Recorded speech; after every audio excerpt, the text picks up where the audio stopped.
May dapat ka po. Okay na. President. Yes! Okay pa.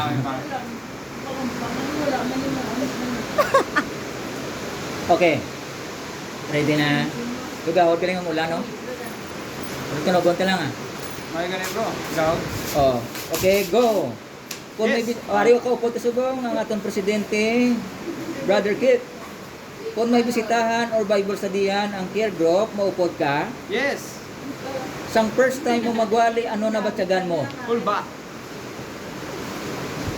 Pagbugtaw mo sa aga, ano una mo gid ginahimo? Pangamuyo bro. Kung ginahambalan ka sang malain sang sekretaryo mo, ano ang imo i-response? Makadlaw lang ko bro. Ga personal devotion ka sa Ginoo? Yes, kiss ah. Kapila ka mga muyo sa isa ka adlaw?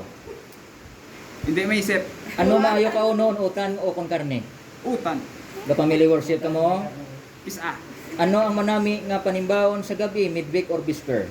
Whisper bro. Ano ang manami, ano namian mo nga basahon, Bible or Spirit of Prophecy? Spirit of prophecy. Ano prepare mo nga sapatos kung magsimba? May takom or flat shoes lang? Flat shoes. Ano gusto mo, dugay nga wali or lipot lang nga wali? Ang wali nga sa Lason si Media. Okay. Sino ang karakter sa Biblia ang na-inspire ka? Si Job. Palangga mo ang Ginoo?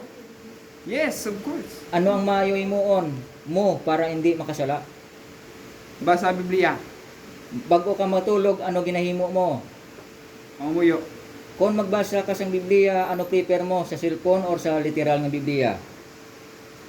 Literal nga Biblia bro. Ano mo kapalangga, Sister Karel? Ang 10 out of 11. Ay, 11 out of 10 bro. Yung ikaw lalo. Thank you, okay na. Ayaw mo